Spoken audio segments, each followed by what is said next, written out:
Byanshimishije cyane kubera ko Bravan yari umuhungu wanjye.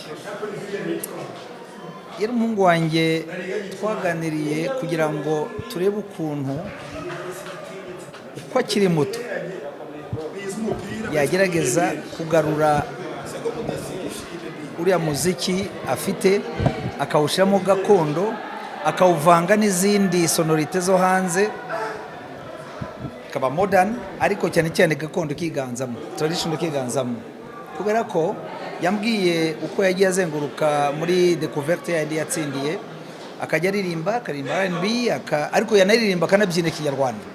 Ntago rero byari bihuye cyane, hagomba kubaho ikintu gituma yibura habamo touch y'u Rwanda. Agarutse aransaba kubimwigisha, yazaga mu gitondo kugira ngo mwabonye ko twari kumwe mwigisha amararo n'izindi. Bravan rero amaze kubikora, amaze no guhimba n'iriya twaje, abajene bose bahise bayoboka iyi nzira yo kureba kuntu uyu muziki wacu ushobora kubafasha kandi uri ku rwego rushimishije.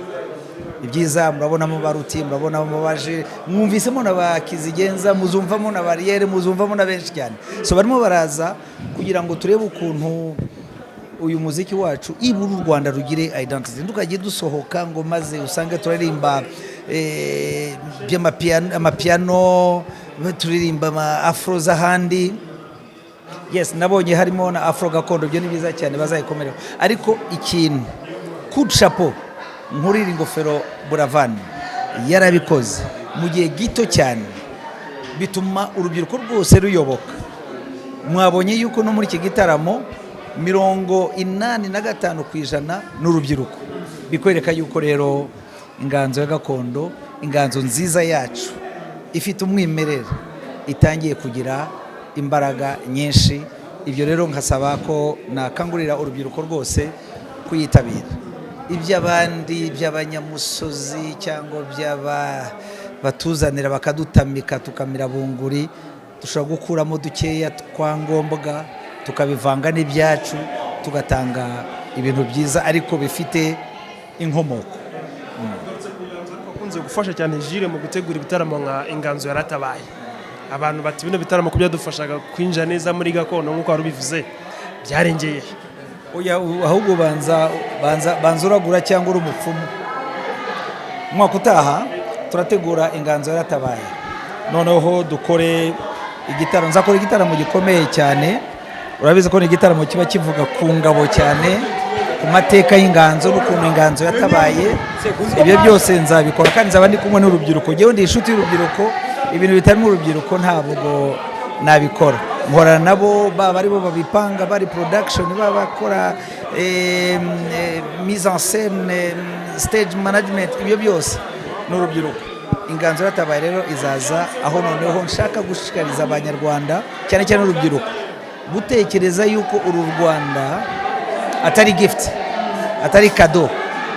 Twarubonye ku maraso, turubona tubabaye.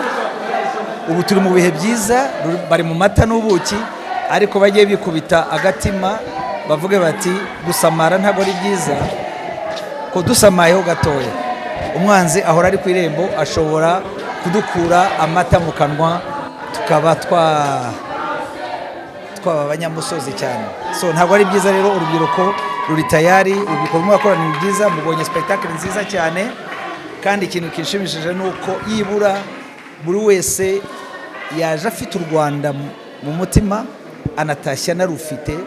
Ntabwo mutashye muri abanyamerika, mutashye muri abanyaburayi, mutashye muri aba Nigeria. Uwaje yaje ari umunyarwanda, abona u Rwanda, abona umuziki mwiza kandi wuzuye urimo n'ibindi byiza biwambika, none atashye yuzuye u Rwanda. Amahoro menshi cyane.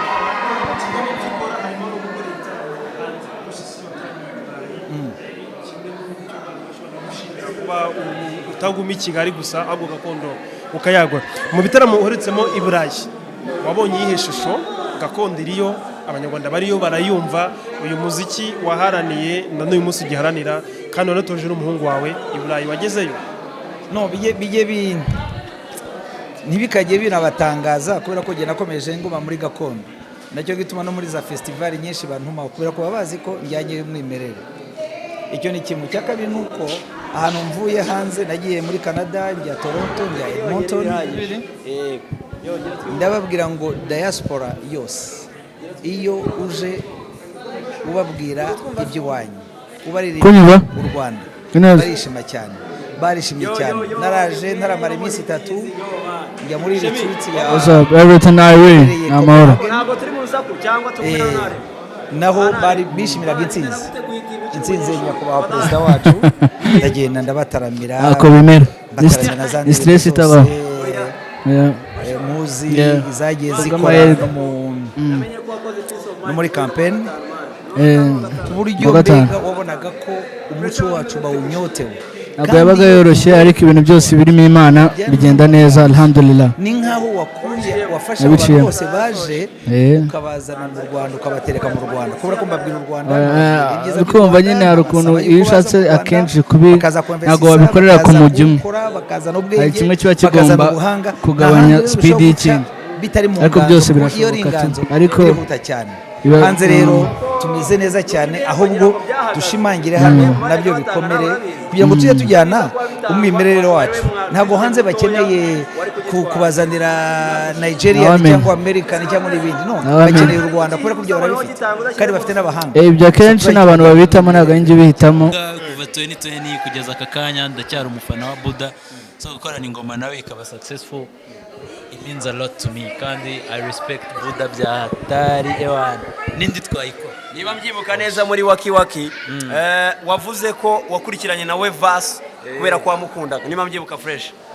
Yego urumva mwari mwahuriye muri projet Waki Waki, nikiza ko byana ku influence kurapa urabikora kuri ki muri puta utavuze utoke umuntu iga nakuze ni referaho ndi umuraperi, reka nanjye nshyiremo imirongo nk'umuraperi, kuri ki muri puta utashyizemo vasta baraperi. Urumva biterwa na vibe kabisa.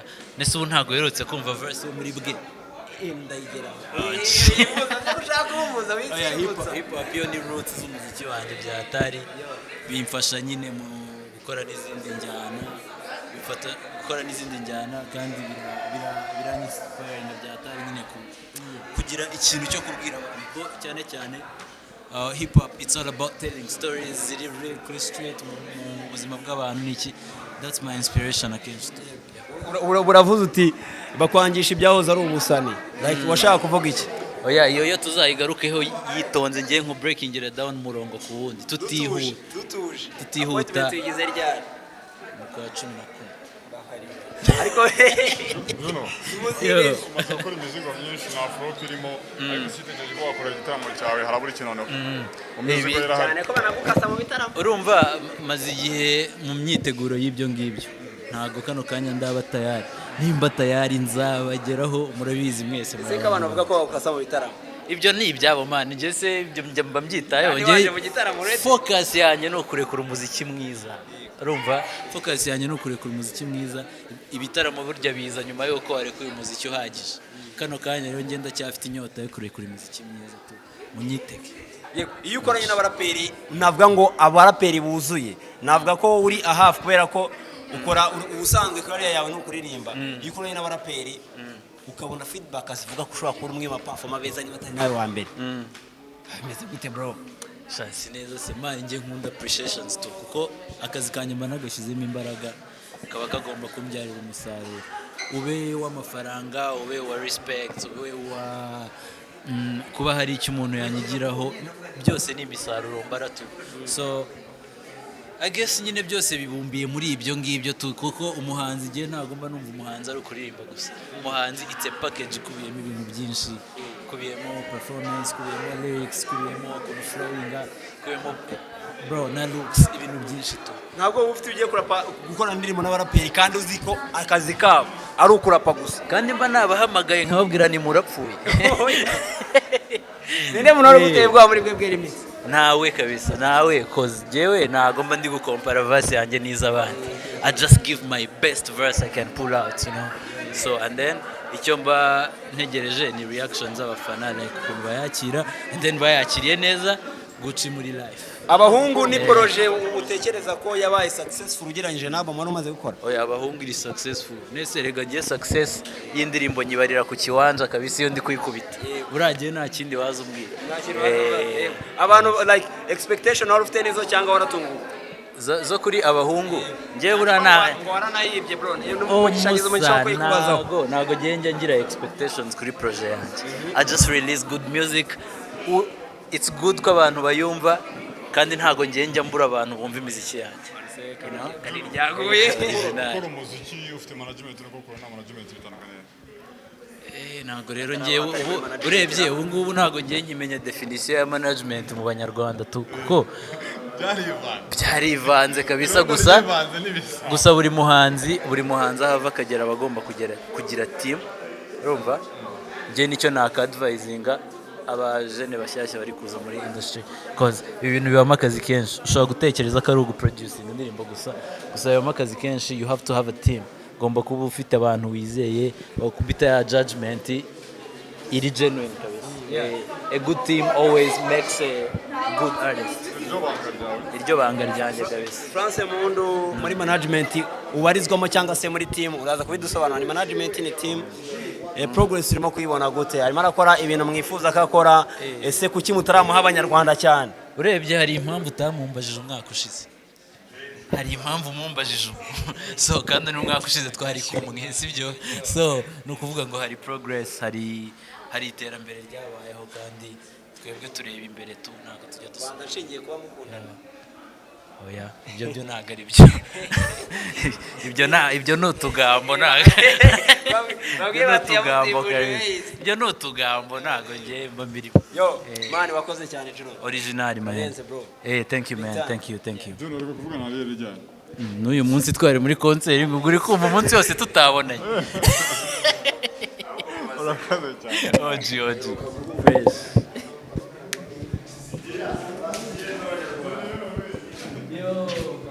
imbona nkubone kandi uko babyiyumvamo nanjye nkabyiyumvamo. Kombinazo y'abahanzi benshi bidakunda kugaragara kenshi ibyo bivuze iki?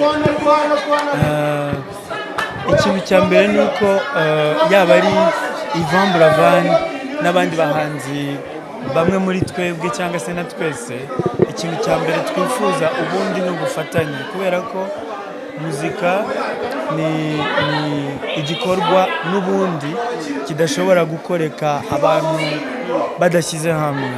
Muribuka ko YVAN BRAVAN igeze kuvuga mu gitaramo cya iwacu na muzika ngo ubufatanye nicyo cya mbere, nitwiga gufatanya byose bizarushaho kugenda neza. So rero guhuriza bari abahanzi bose hamwe, ikintu cya mbere navuga ko ngenda shimira Malayika by'umwihariko kubera ko yagize uruhare runini cyane mu kuduhuza twese, kwinjira mu bihangano byacu, akumva ibyajyana n'umunsi kandi akumva aho twahuriza koko twese tukaza kuba turi kuvuga inkuru imwe.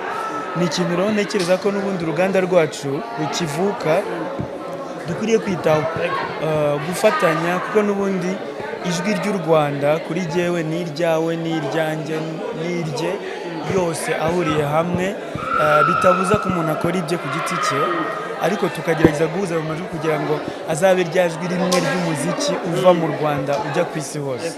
Mateo tuvugana ariko abantu ba album nomade iri hanze, ariko abantu babaza se mu gaseke nta kindi kirimo twakumva cyane bijyanye n'inyewe na n'izimera z'umwaka cyangwa se n'umwaka uri imbere. Icyo nababwira ni uko maze iminsi nshyizemo intera hagati yanjye n'uruganda rwa muzika, kubera ko nashaka gufata uwo mwanya wo kubirebera mu ntera runaka kugira ngo nanjye nirebe ntabirimo, noneho ngerageze kumva umuntu ndiwe n'inkuru ngomba kuba ntwaye kuko ndi njyewe. Urumva kubaho muri industry nkanjye siniyizi ntari mu maso ya rubanda, kuko kuva ku myaka yanjye mikeya nk'itandatu nari aho ngaho ahantu abantu bandeba batandukanye.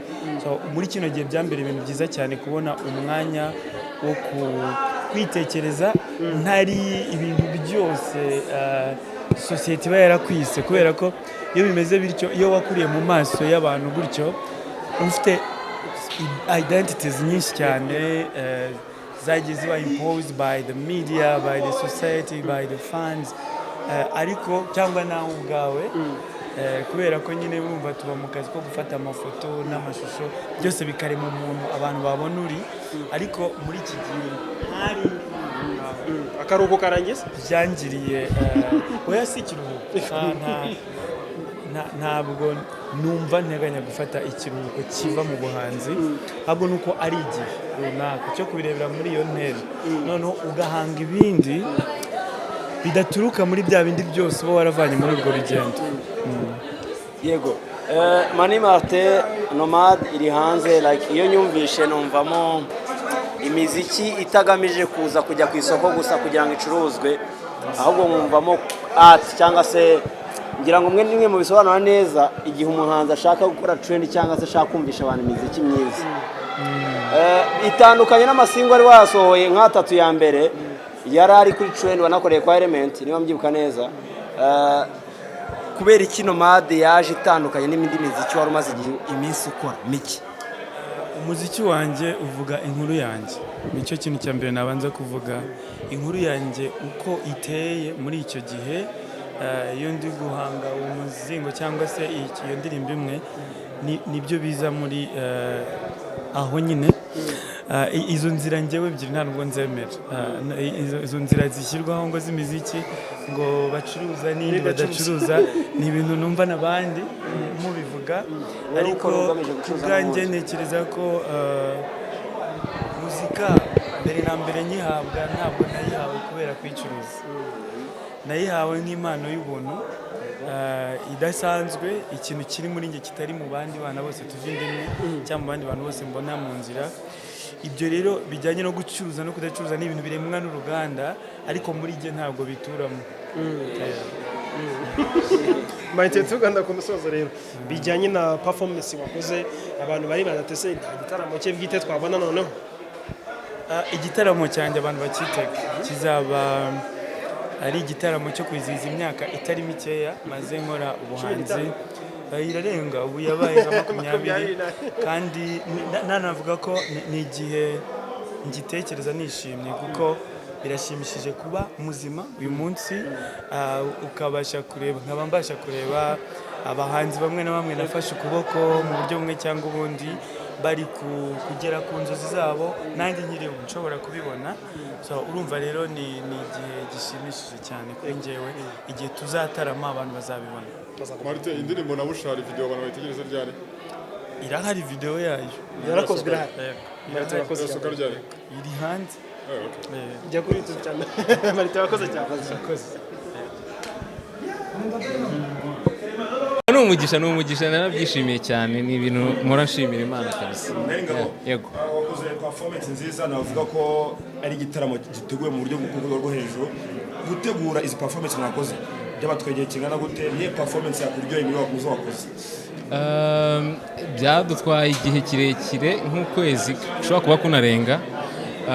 Performance rero zose nakozemo zanshimishije cyane of course izanjye kuko nazishyizeho umutima n'iki, n'izindi zose nagaragayemo n'izindi zose zabaye byanshimishije cyane kuko aho nta rindi guperforminga narindi kureba nanjye. Yego, cyabaye abantu gusobanukirwa cyari cyo. Yego, umuntu ajya kuri telefone akabanza yahamagara hanyuma akabona kuririmba, bisobanuye iki birabyo? Ni nk'umukino wari wateguwe muri concert kugira ngo bikurikirane n'indirimbo, ko iyi concert yari ibice bigiye bitandukanye, twavuga ko byari biri muri nka theater yakurikiranaga n'indirimbo. Ubu tuganirutse gutangaza igitaramo muri Canada, gahunda yawe iteye gute bijyanye na biriya bitaramo? Agari Canada ni US. Yego, habayeho amatariki guhinduka, tuzatangaza andi mashyashya vuba. Yego.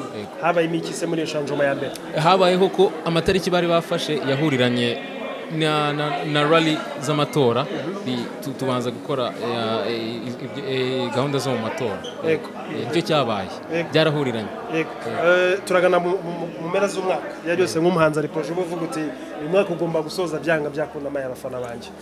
Iyo gahunda umuntu yayitega kugeza ubu icyo natangaza n'indirimbo n'ibisanzwe nyinshi nziza, ariko ibindi byose nk'uko kuri social zanjye bitangaza hagize ikindi kiba kisumbuye kuri ibyo ndabitangaza kabisa yego ariko kugeza ubu ni indirimbo nziza collabos ama singles yego hari amakuru ko hari indi album ya YVAN BRAVAN igiye gusohoka umushinga wa BRAVAN ufitanye kuri iyo album izasohoka vuba ibya album rero ubwo byaba byiza bitangajwe na management ye ariko kugeza ubu indirimbo mfitanye na BRAVAN Keza iri kuri album yanjye ya kabiri yego ariko ku bya album byo bindi mwabaza management ya nta makuru yego neri ni indirimbo twari dufitanye of course ko yanitabye Imana tugiye gushutinga video nta kundi ubwo Imana iramutwara ariko n'iki gikorwa dukoze ku bwanjye ndishimye ko tubikoreye BRAVAN ko zari inzozi ze kandi kubikaba binagenze neza yego neri ni ikibazo navuga ngo sinzi niba nyibarije igihe usibye ko nta n'igihe gihari cyo kuba nkwiriye kuba narakibajije back in days wigeze guteguza album I think ari iriho YB ku ndirimbo iriho Keza wigeze guteguza indirimbo nakoranye na The Ben isohotse turayibura byagenze gute shabwo ni kuriya nyine ntago yashoboye ku nawo ngiye koko wenda video yari kubura ariko video tuyibura ibyo muzabimubaze tu yaburi birengera nuko nyine byagenze nta kundi ikibazo cyabaye cyawe cyangwa iki bro I can't say much ukuri mwabonye ni kuriya ariko igihe buriya nikigera tuzakorana indi ko hari se nanjye nkaba mari ariko timing ziba zitarahuye nawe yari afite ibindi byisumbuyeho nuko bigenda kuri ariko ikiza nuko album yasohotse ikanaba successful twese tukishima ibindi ni timing ni uhura tuzongera dukorane bombi ni umuntu nubaha cyane nakuze numva unyenspira big time big brother yego neri ngabo uri umwe mu navuga ngo bahanzi navuga ngo new generation baje bagira igikundiro kidasanzwe like dropping amasingo ukora album niba na tatu right yego so far neri ngabo umuretinga gute according y'uburyo yatangiye career n'uburyo amaze kugira muri middle umuretinga gute umuretinga nk'umuntu ukura kuri sound cyane imiziki gusoundinga mu miziki experience haba kwandika haba kuri recordinga haba mu aspect zose z'umuziki harimo video shoots recording interviews nyine no umuntu wakuze nkundi wese yavuye kuri level imwe agera kuri nago yagwingiye kandi abishimira Imana kuko hari n'igihe ubikora abagwingira oyaranga no kwingira haba hari impamvu zituma ibintu wenda bitagenda uko umuntu abishaka ariko nyine ndashima Imana ko bigenda kuri pace yihuta nuko nabitekerezaga kuko mu myaka 5 n'igice maze ntabwo numva ko nzamfite album 3 numvaga ko ari nk'imwe cyangwa ebyiri ariko nyine kubera ubushake no kugira management team iri steady iri capable ebana meze neza umwaka wa collabo wagenze gute like ndemanda wa collabos like uyu mwaka usanga umuntu wabaye umwaka wa collabo niba mbyibuka neza ugeze no kuvuga ko ugiye kuduha collabo nyinshi duheruka Slim Daddy yego duheruka Slim Daddy twabonye Kahoma yego umwaka wa collabo kuri nere ngabo ni umwaka wagenze nkuko yari witeze cyangwa habayemo gutungurana oya byagenze uko nabitekereje uko nabyiteze ku cyane n'abanzi na approachinze nago bangoye byari sawa cyane ndanabashimira cyane hari Juno hari Kenny ariko Kenny indirimbo ni ya Gadi hari Kivumbi ubwo urumva nyine ibikuntu nari narabyemvenje ninze nyine niko byagenze na very grateful mwaka 5 wasenga igitaramo byo abantu ni ibintu byo kubyitondera ko urabona nk'iki ibintu byasabye ingufu ntabwo ari ibintu byo guhubukira just ko ubushize Fred narari kubwiye ntabwo ari ukuvuga ngo nakoze igitaramo just kuko ari igitaramo kugira ngo abantu just babwire ngo nakoze bandikeho ngo wakoze igitaramo ibintu byo kwicarira ugategura neza kugira ngo n'iki gitaramo ukoze kizasigara ari ikintu abantu bavuga ngo mu bintu yakoze indirimbo nziza album meza ni igitaramo cyari high level wakoze cyane ngabo mureke